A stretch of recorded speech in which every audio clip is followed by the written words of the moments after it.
Carol crawled through the jagged remains of her windshield, the scent of spilled gasoline mixing with the copper tang of blood in her mouth. Shivering in the freezing Illinois rain, with a snapped wrist and a bruised rib, she watched from the edge of a desolate cornfield as her life was literally boarded up by the very men she used to serve coffee to. But the physical pain was nothing compared to the sight across the street.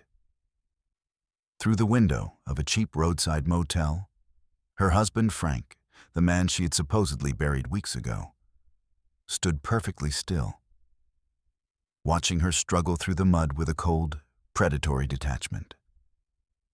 He wasn't a victim, and he wasn't dead. As the sirens began to wail in the distance, Carol realized the funeral, the debt collectors, and the high-speed pursuit weren't a sequence of tragedies. They were a choreographed execution. Frank wasn't waiting to rescue her. He was waiting for the police to find her body so he could finally become a ghost. With the town council's threats still ringing in her ears and a burner phone clutched in her good hand, Carol had to decide. Would she die the grieving widow he created? Or would she use the secret she'd overheard for 25 years to burn the entire town down with him? The coffee machine hissed like a cornered cat, steam curling around Carol's wrists as she wiped the counter with a rag that smelled of bleach and old grease. Her fingers ached, knuckles swollen from years of scrubbing, from the weight of plates and the sting of hot oil. The diner hummed with the usual mid-morning crowd. Truckers hunched over eggs, a pair of nurses laughing too loud, the scent of burnt toast and cheap cologne thick in the air. The fluorescent lights overhead buzzed with a low-frequency anxiety that seemed to vibrate in her very marrow, a sound she usually managed to tune out. But today, it felt like a needle scratching against a raw nerve. Then the door chimed. A man in a cheap suit stood just inside the threshold, his polished shoes clicking against the linoleum with a precision that felt offensive in this temple of grime and gravy. He didn't sit, didn't order, just held out a folded paper, his thumb pressing into the crease like he was afraid it might unravel. Carol's stomach dropped before she even took it. The paper trembled in her grip. Notice of foreclosure. The words blurring as her vision tunneled. Behind her, the grill sizzled, the cook's spatula scraping metal in a rhythm that suddenly sounded like a countdown to her own extinction. "Ma'am?" The man's voice was too smooth, too practiced. The voice of a man who slept well after ruining people's lives. "You've been served." A beat of silence, then the clink of a fork against a plate, the scrape of a chair. Carol's face burned. The nurses had stopped laughing, their eyes darting toward her with the morbid curiosity of commuters passing a car wreck. The trucker at the counter cleared his throat, his coffee cup hovering halfway to his lips, steam obscuring his expression. She crumpled the paper in her fist, the sharp edges of the bond paper biting into her palm. "Get out!" she whispered, then louder, "Get out!" The man didn't argue. He simply turned, his shoes squeaking on the checkered floor as he retreated. The door chimed again, a jaunty, mocking sound that echoed in the sudden vacuum of the room. Carol exhaled through her nose, her breath shaky, tasting the metallic tang of old grease and humiliation. The rag in her hand was damp now, her palms slick. She forced herself to move, to wipe down the counter again, though it was already clean. The nurses whispered behind their hands. The trucker finally took a sip of his coffee, the sound of his swallow obscenely loud in the quiet. The morning had already begun to unravel, but the real weight hadn't landed yet. It came 10 minutes later when the door chimes signaled a different kind of visitor. Officer Reyes walked in, his hat in his hands, his mouth set in a line so tight it looked painful. He didn't head for a booth. He walked straight to the counter where Carol stood, frozen with the rag still clutched in her red, chapped hand. "Carol?" Reyes said, and his voice wasn't smooth like the process servers. It was raw, like he'd been chewing on gravel. "We need to talk. It's about Frank." Her heart gave a sickening thud against her ribs. What happened? Did he get into another fight at the track? Is he in lockup? Reyes shook his head slowly, refusing to meet her eyes. He looked instead at a salt shaker, spinning it half an inch to the left. "There was an accident out by the ravine. A car went over the edge. High speed, no brakes. We found the plates. It's Frank's sedan, Carol." The world tilted. The smell of burnt coffee became overwhelming, a suffocating shroud. Reyes kept talking. Something about the depth of the drop and the fire that followed. But the words were just noise. Static on a dead channel. Frank was gone. The man who had spent the last 20 years making her life a series of small, manageable disasters had finally managed a big one. He was at the bottom of a hole in the earth, and she was standing here in a pink polyester uniform with a foreclosure notice in her pocket. They're calling it a recovery mission now, not a rescue. Reyes added, his voice dropping to a whisper. "I'm sorry, Carol. I really am." The news didn't stay a tragedy for long. By the time Carol reached the station an hour later, the air had shifted. The sympathy she expected, the soft voices, the offers of water, was absent. Instead, she was led into a small, windowless room that smelled of stale cigarettes and industrial floor cleaner. Detective Lisa Reynolds didn't look like a woman mourning a community member. She looked like a woman who had found a loose thread and intended to pull until everything came apart. "We've been looking into your husband's accounts, Mrs. Whitman," Reynolds said, sliding a folder across the metal table. "Or rather, the lack of them. It seems Frank didn't just drive off a cliff. He drove off a cliff while owing half of Peoria more money than this diner makes in a decade." Carol stared at the folder, her mind struggling to bridge the gap between the man who forgot to take out the trash and the man being described as a financial ghost. "I don't understand. We have bills, sure, but he said things were under control." "Under control?" Reynolds let out a sharp, humorless laugh. "He had 3 different credit lines we can find, all maxed. There are signatures here that don't look like yours, but they're on your joint assets. We're not looking for a grieving widow anymore, Carol. Мы ищем активы. We're looking for where that money went, because it sure as hell wasn't spent on groceries." The suspicion in the room was a physical weight. They didn't see a woman who had just lost her husband. They saw a co-conspirator. The grief Carol felt was being rapidly replaced by a cold, sharp-edged terror. If Frank had been stealing, if he had been forging her name, she wasn't just broke. She was a target. She left the station with her head spinning, the humid Illinois air feeling like wet wool against her skin. She didn't go back to the diner. She drove straight home, her hands gripping the steering wheel so hard the plastic creaked. The house, a squat brick ranch that had always felt like a sanctuary, now looked like a trap. Every peeling shutter and overgrown weed seemed to scream of the rot Frank had hidden beneath the surface. Inside, the silence was deafening. She walked past the living room where Frank's recliner sat, still holding the indentation of his body, and headed straight for the basement.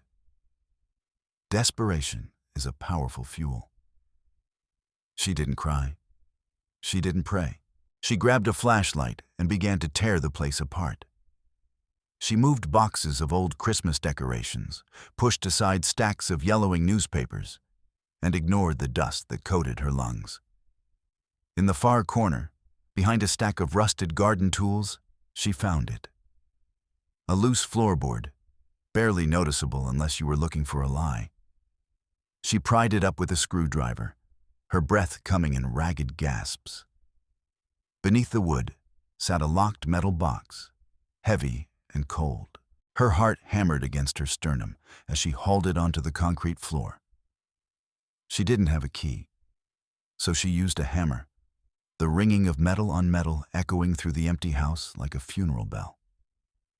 When the latch finally snapped, the contents spilled out, and Carol felt the last remnants of her old life vanish. There were 4 burner phones, cheap plastic things that looked like toys but carried the weight of 1,000 secrets. And beneath them, a stack of legal documents. She fanned them out on the floor, her eyes scanning the fine print. Second mortgage, third mortgage, power of attorney. The signatures were hers, or at least, they were a perfect imitation of the loops and slants she'd practiced since grade school. He had signed away the roof over her head while she was busy flipping burgers and worrying about the price of eggs. The sound of the front door slamming upstairs made her jump. The flashlight rolling across the floor and casting a long, jittery shadow. "Mom, you down there?" It was Sarah. Her daughter's voice was sharp, brittle, the sound of someone who had already decided who to blame. Carol scrambled to her feet, trying to hide the box, but it was too late. Sarah and Ben were already at the top of the stairs, their silhouettes blocking the light from the kitchen. "What are you doing, Mom?" Ben asked, his voice lower, but no less accusing. He was 19, with Frank's jaw and a temper he hadn't learned to hide yet. I'm looking for papers," Carol said, her voice sounding thin even to her own ears. Sarah marched down the steps, her boots clunking on the wood. She looked at the burner phones, then at the mortgages spread across the floor. She didn't offer a hug. She didn't ask if Carol was okay. She just pointed a trembling finger at the mess. "You knew," Sarah hissed. "You had to know. Nobody is this blind, Mom. He was coming home with new watches, taking trips to the track every weekend, and you just let it happen. You enabled him until he killed himself trying to outrun it." "That's not fair," Carol whispered. "I was working double shifts. I was trying to keep us afloat." "No," Ben snapped, stepping into the basement's damp chill. "You were hiding. You were too afraid to ask where the money came from because you didn't want to know the answer. And now we're all going down with you." The air in the basement became unbreathable, thick with the resentment of children who had realized their parents were fallible and cruel. They didn't see her sacrifice. They saw her silence as a crime. Before Carol could defend herself, the doorbell rang. A persistent, aggressive sound that cut through the family's vitriol. Carol retreated upstairs, her children trailing behind her like a vengeful chorus. She looked through the peephole and felt a fresh wave of nausea. Standing on her porch was a man who looked like he'd been assembled from spare parts in a junkyard. He wore a grease-stained leather jacket and a smile that didn't reach his yellowed eyes. She opened the door just a crack, keeping the chain on. "Can I help you?" "I'm here for the keys, Mrs. Whitman," the man said. His breath smelled of cheap cigars and rotting teeth. "Frank's car, the one at the bottom of the hill. It's collateral. My boss wants it back, or what's left of it, and he wants the rest of the payment." "I don't have any money," Carol said, her voice steadying as the fear turned into a hard knot of anger. "And the car is police evidence. Get off my porch." The man didn't move. Instead, he shoved his foot into the door, the heavy work boot preventing her from closing it. "We don't care about the police, lady. Frank owed Vinnie Moretti. Vinnie doesn't like waiting for probate. Now, move aside." He pushed. Carol pushed back, her sneakers slipping on the linoleum. Sarah screamed in the background, a high, thin sound that galvanized Carol. She wasn't going to let this animal into her house, not today. "Get "Out!" Carol roared. She threw her entire weight against the door. The man's hand was gripped around the frame, trying to force leverage. With a grunt of effort, Carol slammed the heavy oak door with everything she had. There was a sickening crunch, a muffled yell of pain, and the man recoiled, clutching a hand that was already beginning to swell and purple. He stumbled back onto the porch, swearing, his face twisted in a mask of rage. Carol didn't wait for him to recover. She reached behind the umbrella stand and grabbed the heavy iron tire iron she'd kept there since the neighborhood started going downhill. She stepped onto the porch, the iron held high, her eyes wide and wild. "I will crack your skull open," she screamed, the sound echoing off the neighboring houses. "I have nothing left to lose. Try me." The collector looked at the iron, then at the woman who looked like she'd finally snapped. He backed down the steps, cradling his ruined hand against his chest.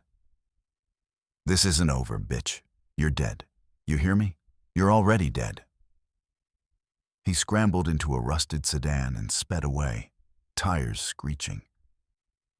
Carol stood on the porch, her chest heaving, the tire iron trembling in her grip.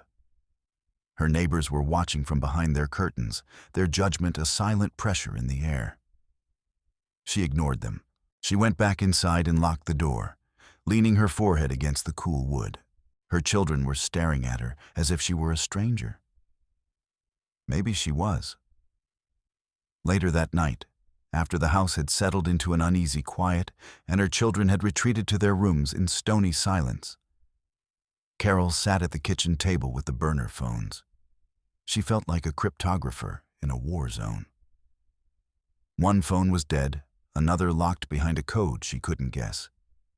But the third, a cheap blue flip phone, chimed with a low battery warning. She scrolled through the messages, her eyes aching. Most were strings of numbers, but one caught her eye. It was from 2 days ago. "The Ravine, 11 p.m. Bring the book or don't bother coming back." The Ravine. That was where Frank had died, or where he was supposed to have died. A lead, a specific time and place. It wasn't much, but it was a thread, and unlike the police, she was willing to follow it into the dark. She was so absorbed in the screen that she didn't hear the car pull into the driveway. A soft knock at the door made her jump, the phone nearly slipping from her fingers. She hid it under a napkin before opening the door. It was Sheriff Daniel Reeves. He looked tired, his uniform shirt wrinkled, his eyes shadowed. "Just checking in, Carol. I heard there was some trouble earlier. A man in a leather jacket." Carol hesitated. "He's gone now. I handled it." Reeves nodded, but he didn't leave. He stepped into the entryway, his eyes roaming the living room with a practiced, predatory ease. "You shouldn't have to handle things like that alone. Did you find anything in the house? Anything that might tell us where Frank was headed?" "No," Carol lied, her voice flat. "Nothing but old bills." "Right, old bills."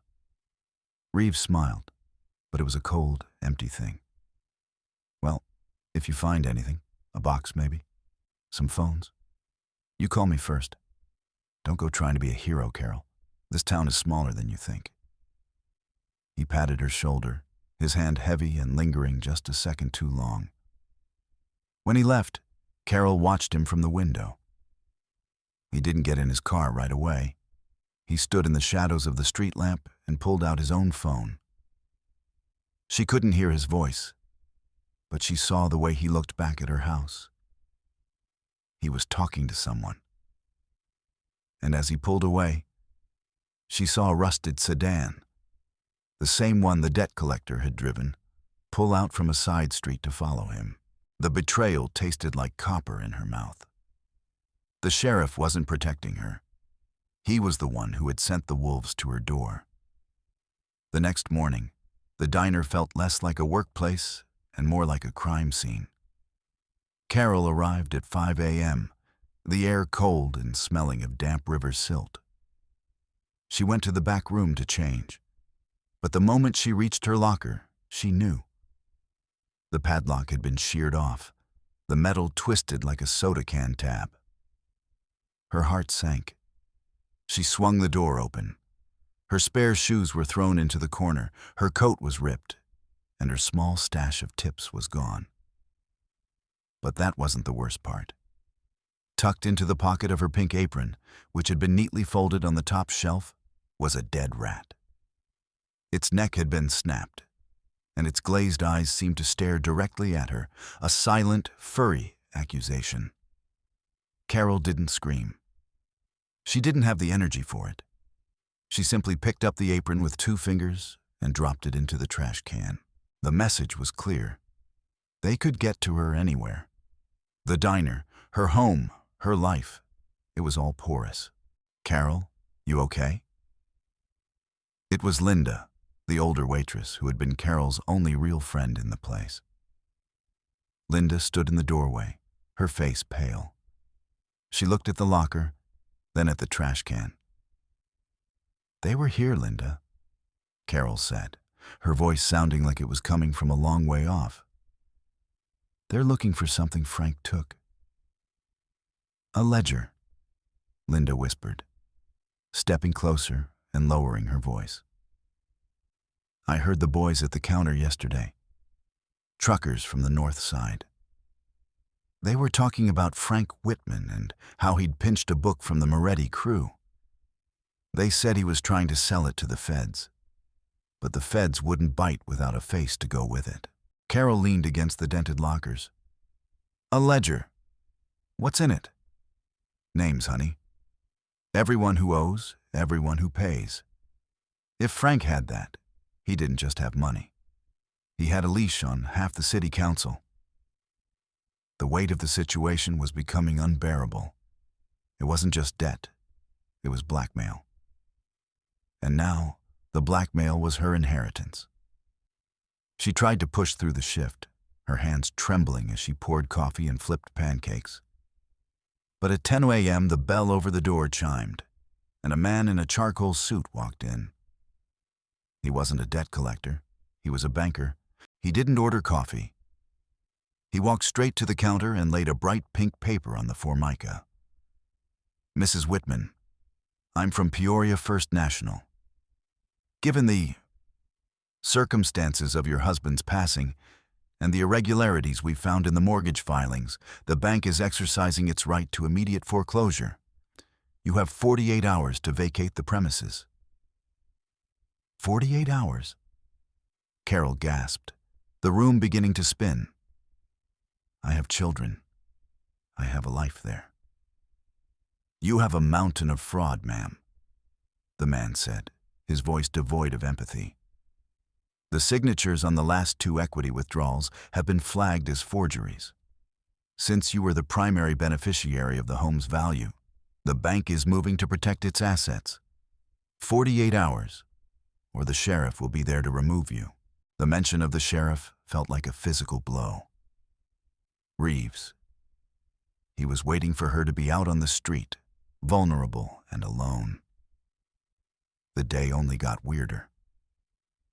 When Carol finally finished her shift and drove home, she found the front door locked, just as she'd left it.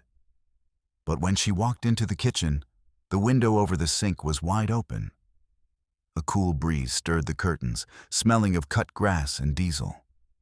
She knew she had locked it. She was meticulous about it now. She checked the house, her heart in her throat, but nothing was missing. The burner phones were still hidden in her purse.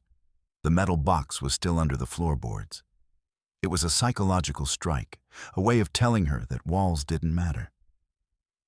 In the living room, her dog, a golden retriever mix named Buster, was huddled under the coffee table. He was whimpering, a low, miserable sound. "Buster, come here, boy." The dog didn't move. He looked toward the basement door and let out a sharp, fearful bark, his hackles rising. Carol walked to the door and peered down into the darkness. The air coming up from the basement felt even colder than usual, smelling of wet earth and something metallic. She flicked the switch, but the light didn't come on. She didn't go down. She couldn't. The fear was a physical barrier, a wall of ice. Desperate for some kind of anchor, she picked up the phone and called Gary, Frank's brother. Gary was a successful contractor, or so he claimed. He'd always been the good brother, the one who looked down on Frank's gambling and schemes. "Gary, it's Carol. I'm in trouble. The bank is taking the house. People are following me. I don't know what I need. Help. Advice." There was a long pause on the other end of the line. When Gary spoke, his voice was tight, impatient. "Carol, I told Frank years ago to get his act together. If you didn't see what he was doing, that's on you. I can't get involved in this. It's messy, and I have a reputation in this town." "Gary, they're threatening the kids," Carol pleaded. "Then give them what they want," Gary snapped. "Whatever Frank took, just give it back. Stop trying to play the martyr, Carol. It's over. Just pack your bags and move on. Don't call me again." The line went dead.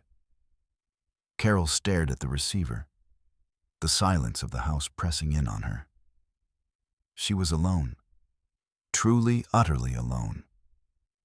That night, she stayed late at the diner to help with the closing scrub down, hoping the extra work would quiet her mind.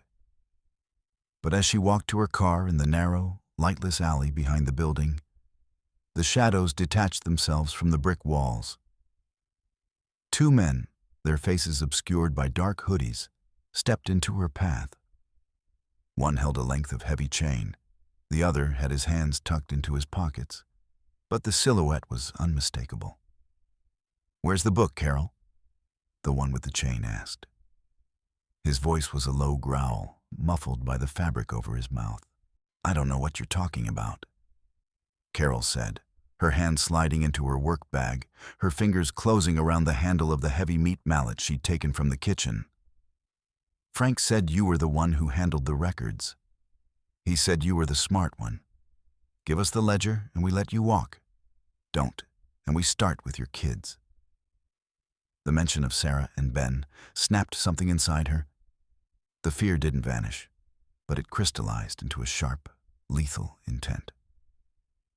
"You want something?" Carol whispered. "Come and get it." The first man lunged, swinging the chain. Carol ducked, the metal whistling inches above her head and sparking against the brick wall. As he overextended, she reached into her bag and pulled out a thermos she'd filled with scalding coffee just minutes before. She twisted the cap and flung the contents into his face. He let out a harrowing scream, clutching his eyes as the steam rose from his skin. The second man stepped forward, but Carol was already moving. She swung the meat mallet with a two-handed grip, the heavy metal head connecting with his kneecap with a sickening crack. He went down with a grunt of agony. Carol didn't stay to finish it. She scrambled into her car, her breath coming in ragged, sobbing gasps.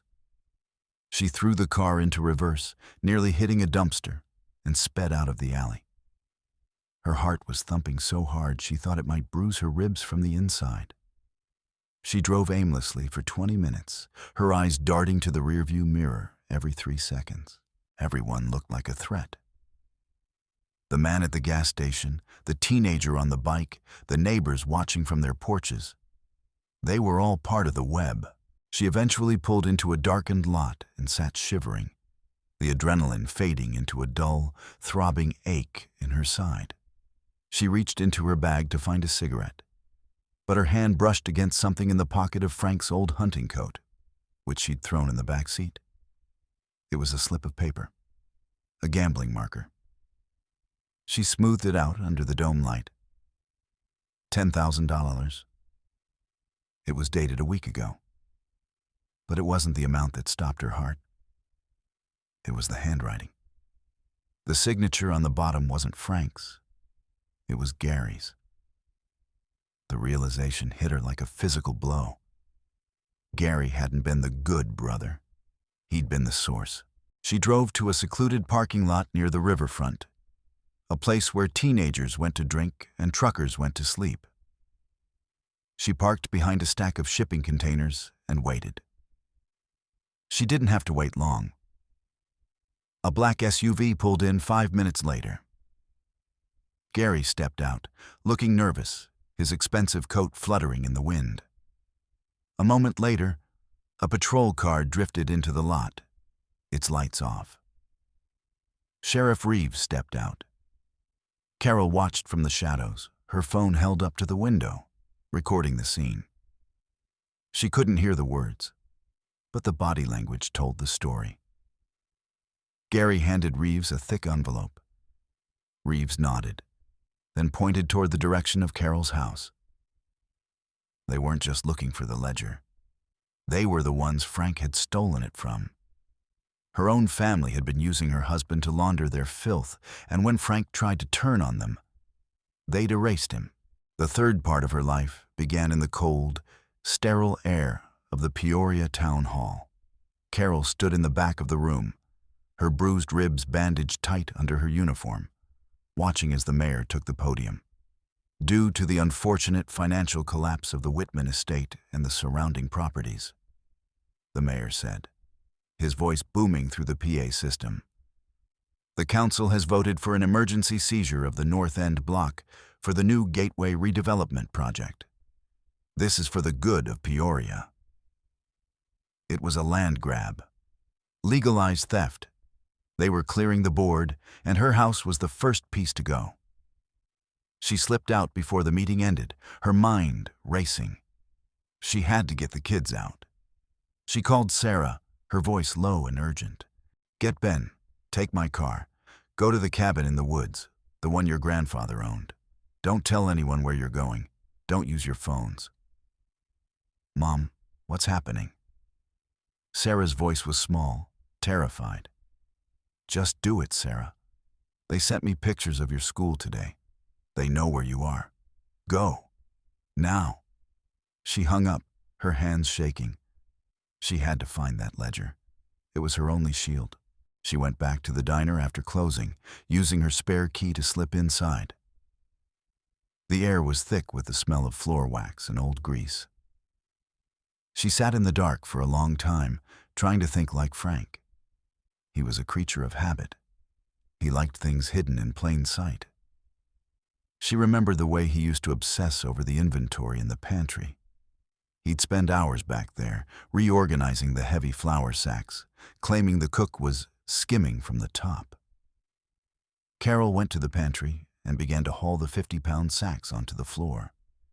She stabbed at them with a kitchen knife, white powder billowing into the air like a snowstorm. On the 5th sack, the blade hit something hard. She tore the burlap open. Tucked inside a waterproof plastic casing was a leather-bound book. She opened it, her eyes scanning the columns of names and numbers. It was all there. The mayor's kickbacks, the sheriff's protection fees, Gary's laundering schedules. It was the DNA of the city's corruption, written in Frank's cramped, nervous hand. She didn't hesitate. She went to a payphone at a gas station 3 miles away and called a number she'd found in the yellow pages, an investigative reporter for the state paper. "I have the Whitman ledger," she said when a man answered. "Meet me at the rest stop on Highway 74, 1 hour. Come alone or I'll burn it." She drove fast, the ledger tucked under her seat. The rain started to fall, a heavy, gray curtain that blurred the world. She was 5 miles from the rest stop when the headlights appeared in her mirror. They were high, bright, and closing fast. A black SUV. She floored it, but her old sedan was no match. The SUV rammed her from behind, the impact snapping her head back. She struggled to keep the car on the road as the metal groaned and sparked. "Come on, baby, just a little further," she hissed. The SUV hit her again, harder this time, sending her spinning. The world turned upside down. Glass shattered. The sound of crunching metal was deafening. The car flipped once, twice, and landed on its roof in a muddy ditch at the edge of a vast cornfield. Silence followed, broken only by the ticking of the cooling engine and the patter of rain on the undercarriage. Carol was hanging by her seatbelt, blood trickling into her eyes. She fumbled with the release, falling hard against the roof. She grabbed the ledger, her fingers slick with blood, and kicked out the remnants of the windshield. She crawled out, the mud soaking into her clothes, and scrambled into the towering stalks of corn just as the SUV pulled to a stop on the road above. The corn was a wall of green and gold, the leaves sharp as razors against her skin. She could hear the heavy boots hitting the pavement behind her. A flashlight beam sliced through the dark, searching for her trail. "I know you're in there, Carol," a voice yelled. It was the man from the alley. "You're bleeding. I can smell the fear." She pushed deeper into the field, her breath coming in shallow, painful gasps. The mud sucked at her shoes, trying to hold her back. She tripped over a hidden irrigation pipe, her wrist snapping with a sickening pop as she tried to break her fall.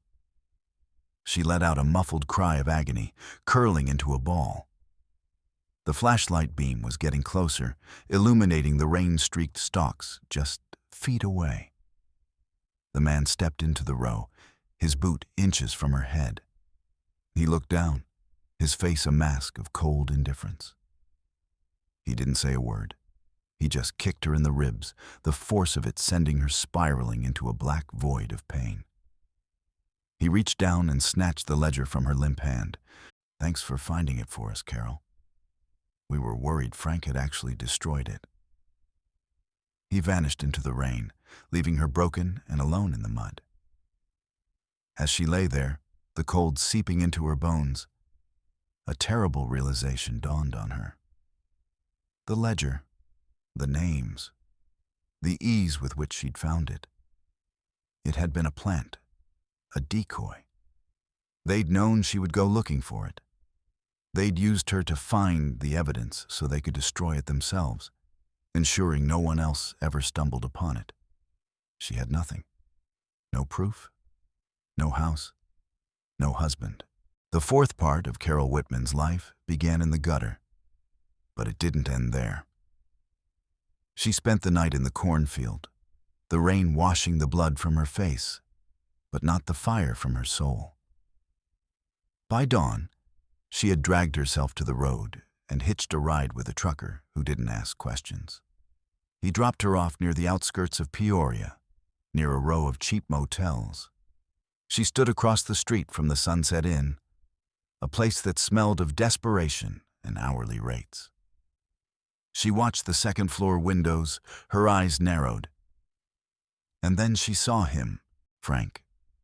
He was standing by the window, a cigarette in his hand, looking out at the street with the bored expression of a man waiting for a bus. He wasn't dead. He wasn't a victim. He was a ghost who had decided to haunt his own life. The grief that had been a dull ache for days transformed into a cold, diamond-hard rage. He had watched her struggle. He had watched her get beaten. He had watched his children flee in terror. All so he could disappear with a clean slate. She watched as a car pulled into the motel lot. Gary and Sheriff Reeves got out. They went into Frank's room. Carol moved closer, slipping through the shadows of the parking lot. She reached the window and peered through a gap in the curtains. The three men were sitting around a table covered in stacks of cash. The redevelopment money, the laundering take, the fruit of their rot. "The ledger's gone," Gary said, tossing the leather book onto the bed. "Carol was a good little bloodhound. She led us right to it. What about her?" Frank asked, his voice devoid of any concern. "She's in a ditch somewhere," Reeves said. "She's a non-issue now. We signed the development papers tonight, and we're clear." Carol backed away, her mind working with a precision she hadn't known she possessed. She didn't need a ledger. She didn't need the police. She had 25 years of listening to men brag at a diner counter. She knew how they thought. She knew their pride was their weakness. The development meeting was at 7 p.m.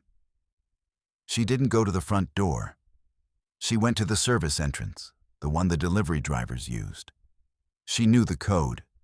It was the same one the diner used, a default setting no one ever bothered to change. She slipped inside, moving through the dark corridors of the town hall. She reached the sound booth overlooking the main assembly. The technician was away, probably getting coffee before the circus started. She locked the door. She pulled the burner phones from her bag. She'd spent the last hour in a library, using a cord she'd bought at a gas station to transfer the files. She hadn't just found old bills in that basement box. She'd found recordings. Frank was a narcissist. He liked to record his wins. He'd taped the meetings where Reeves and the mayor had threatened him. He'd taped Gary's confessions.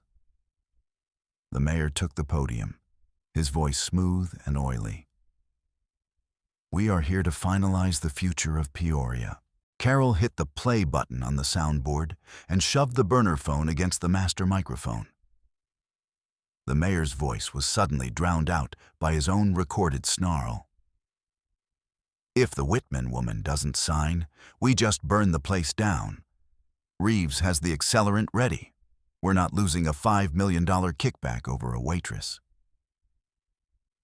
The room went deathly silent. The press surged forward, their cameras flashing. Carol didn't stop. She played another file. Gary's voice, clear and panicked. "Frank, I don't care if she's my sister-in-law. If she finds the books, she goes in the river with you." Carol stepped to the microphone, her voice echoing through the hall like thunder. "My name is Carol Whitman," she said, "and I'm done being the ghost in your machine." She named them all: the sheriff, the mayor, Gary, and finally, Frank. The fallout was instantaneous. The FBI, already tipped off by the digital files Carol had sent to the state attorney an hour earlier, moved in before the meeting could descend into a riot. She watched from the courthouse steps as Frank was led out in handcuffs, his boyish grin finally gone, replaced by the hollow stare of a man who had finally run out of road. He looked at her, and for a second she saw the man she'd loved. But then he looked away, and she saw him for what he was. A small, selfish man who had tried to burn a woman to keep himself warm. A month later, Carol sat on the balcony of a small, clean apartment on the south side.